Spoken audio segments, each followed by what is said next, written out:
सैफ अली खान पर हमले को आज तीसरा दिन हो गया है, लेकिन ना तो अभी तक आरोपी गिरफ्तार हुआ है और ना ही सस्पेंस हटा है। ऐसे में सबसे बड़ा सवाल यही है कि आखिर आरोपी था कौन, हमले का मकसद क्या था, आखिर वो घर में कैसे घुसा। बहुत सारे ऐसे सवाल हैं जिनका जवाब ना पुलिस को मिला है ना ही सैफ के घर वालों को। इस बीच करीना कपूर ने हमले को लेकर तमाम जानकारियां पुलिस के साथ साझा की हैं। वहीं लगातार कुछ सीसीटीवी फुटेज सामने आ रहे हैं। ऐसे में सबसे बड़ी मिस्ट्री बन चुका है सैफ पर अटैक।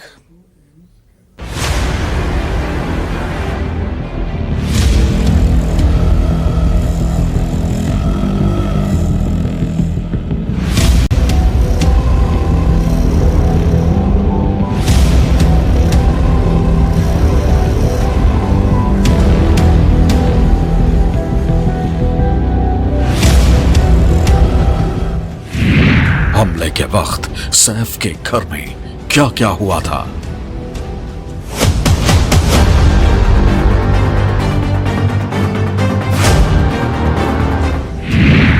आखिर क्या है उस आधी रात का राज।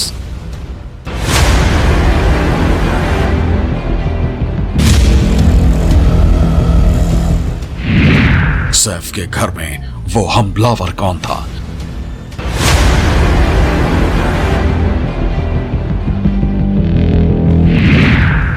आखिर कब तक होगी हमलावर की गिरफ्तारी।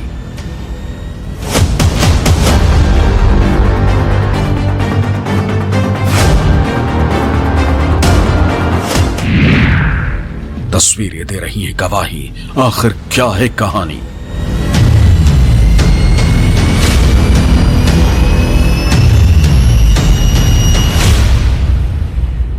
हीरो अस्पताल में है, विलन फरार है।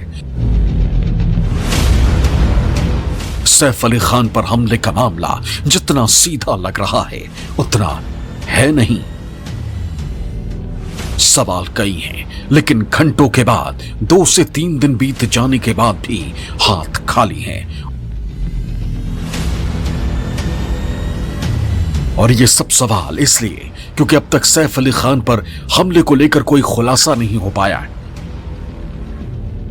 असली विलन सीसीटीवी में दिख रहा संदिग्ध ही है या मास्टरमाइंड कोई और है।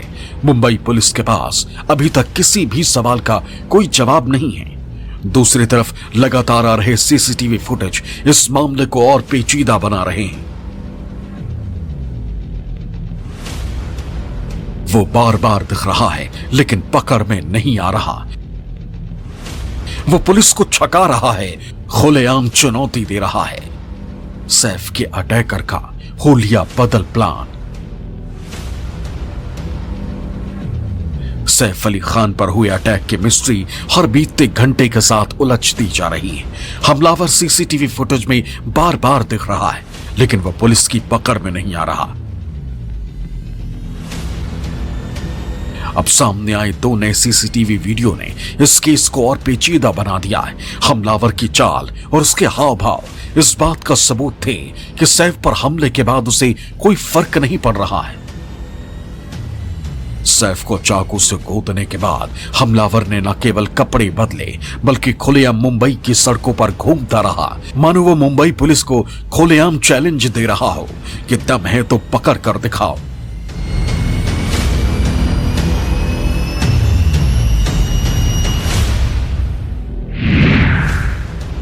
15 जनवरी रात 1:37 सैफ अली खान के हमलावर का पहला सीसीटीवी।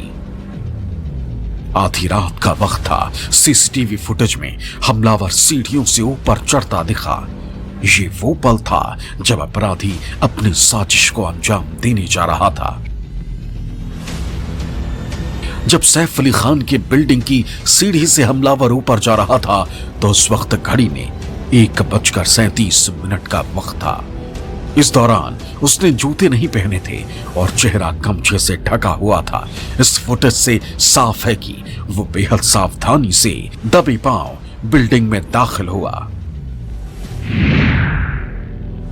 15 जनवरी रात 2:33 सैफ अली खान के हमलावर का दूसरा सीसीटीवी फुटेज।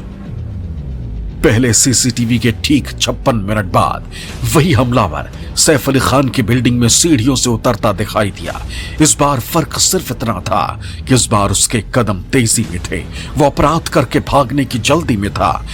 कैमरे ने उसके चेहरे की हल्की झलक दिखाई, लेकिन पहचानने लायक कुछ खास नहीं था। उसकी बॉडी लैंग्वेज में बेचैनी साफ झलक रही थी। इस बार खास बात यह थी कि उसने जूते पहने हुए थे, यानी वो गया नंगे पैर और फरार हुआ जूते पहनकर, और चेहरे से गमछा भी हटा लिया था।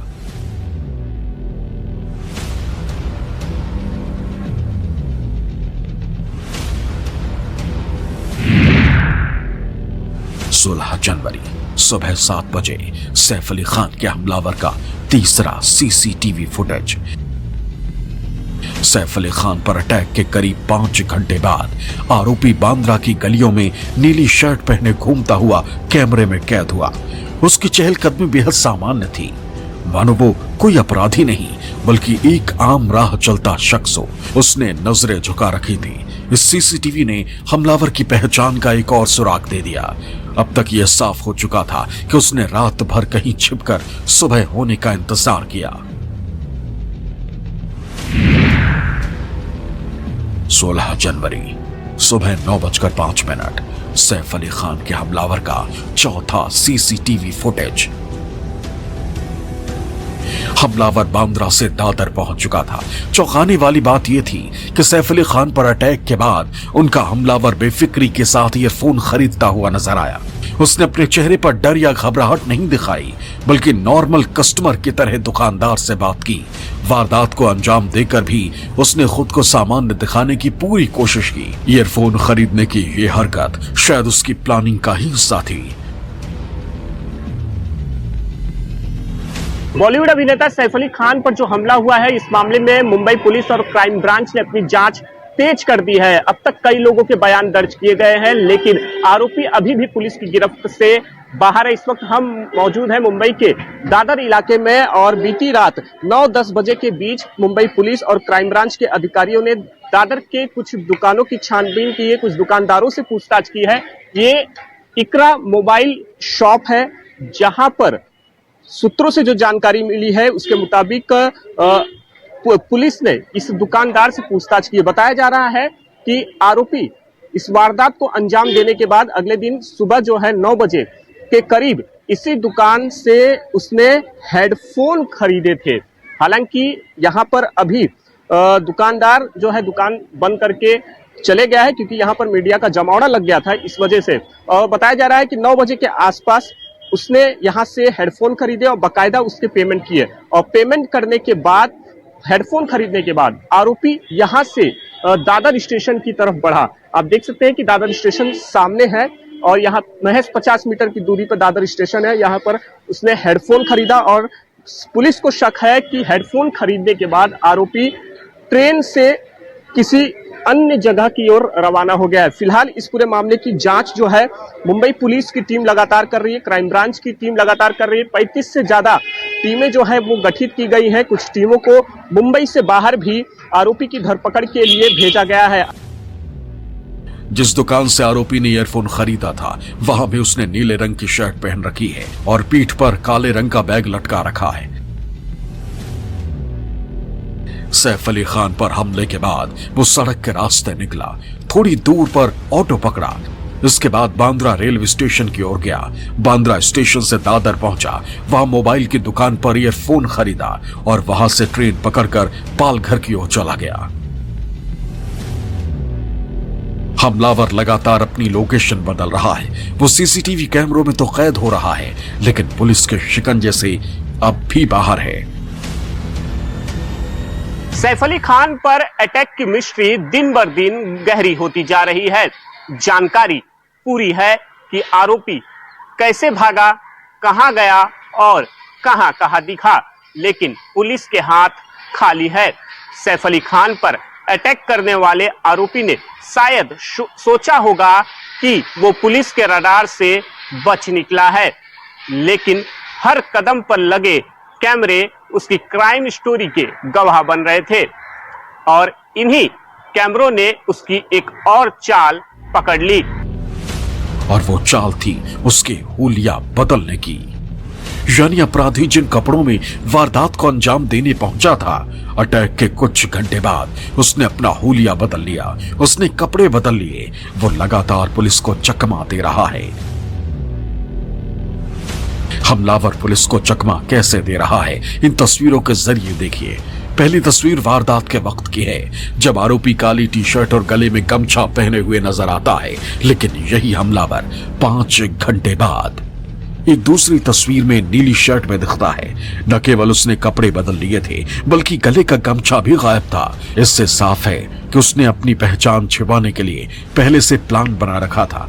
कपड़े बदलना और गमछा हटाना उसकी सोची समझी साजिश का हिस्सा था। मुंबई में सीसीटीवी कैमरों के बढ़ते जाल और पुलिस की सतर्कता के बावजूद सैफ का हमलावर अब तक पकड़ से बाहर है। उसकी चालाकी और प्लानिंग पेशेवर अपराधी की तरह दिख रही है। हमलावर 16 जनवरी को सुबह 9 बजे तक ट्रैक हुआ, लेकिन उसके बाद ऐसी कौन सी जगह चला गया जहां पुलिस का पहुंचना मुश्किल हो रहा है। पुलिस को कामयाबी नहीं मिल पा रही है। पुलिस ने इस मामले की जांच के लिए 35 टीमें बनाई हैं। इस मामले में कई लोगों को हिरासत में लिया गया है, लेकिन अब तक पुलिस के हाथ कोई ठोस सबूत नहीं लगा है, ना ही सफलता मिली है। यही वजह है कि पुलिस की जांच पर अब सवाल उठने लगे हैं। पुलिस ने एक संदिग्ध को हिरासत में लिया, लेकिन पूछताछ के बाद पता चला कि उसका इस मामले से कोई लेना देना नहीं है। अब सबसे बड़ा सवाल यही है कि हमलावर का मकसद क्या था। क्या वो सिर्फ चोरी के इरादे से आया था या उसके मंसूबे मर्डर के थे।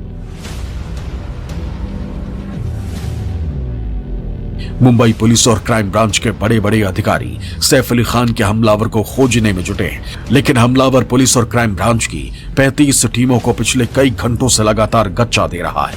मुंबई पुलिस अभी भी हमलावर की तलाश में जुटी है और अब तक 40 से 50 लोगों के बयान दर्ज कर चुकी है। पुलिस ने मामले में सबसे पहले घटना की रात घर में मौजूद नैनी का बयान दर्ज किया। अब करीना कपूर ने भी अपना बयान दर्ज करा दिया। करीना ने बताया कि जब सैफ अली खान पर हमला हुआ, घर का मंजर कैसा था। करीना ने पुलिस के सामने बेहद चौंकाने वाले खुलासे किए हैं। करीना ने अपने बयान में पुलिस को बताया कि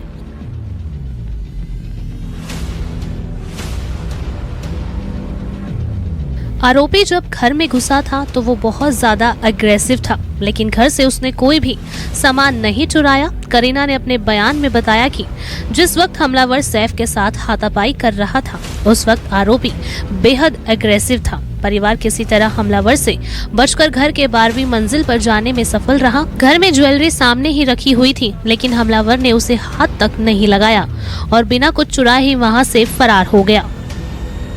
सैफ अली खान की पत्नी करीना कपूर ने पुलिस को उस रात की खौफनाक कहानी बताई है। करीना कपूर ने बताया है कि हमलावर ने सैफ पर कई वार किए। पुलिस सूत्रों के मुताबिक हमले के बाद करीना कपूर सदमे में थी। वो इतना डर गई कि उनकी बहन करिश्मा कपूर उनको अपने घर ले गई। ऐसे में सवाल है कि इस मामले पर अभी तक रहस्य क्यों बना हुआ है, पहेली क्यों बनी हुई है। इतना सब कुछ हुआ तो पुलिस को फोन क्यों नहीं हुआ, और अगर हमलावर अकेला था तो वो इतने हाई प्रोफाइल घर में घुसा कैसे, और अगर अंदर आया तो फिर हमलावर बच भी निकला और बाहर भी खुलेआम कैसे घूम रहा है। मुंबई से राहुल पांडे और इंद्रजीत सिंह के साथ ब्यूरो रिपोर्ट, न्यूज़ 24।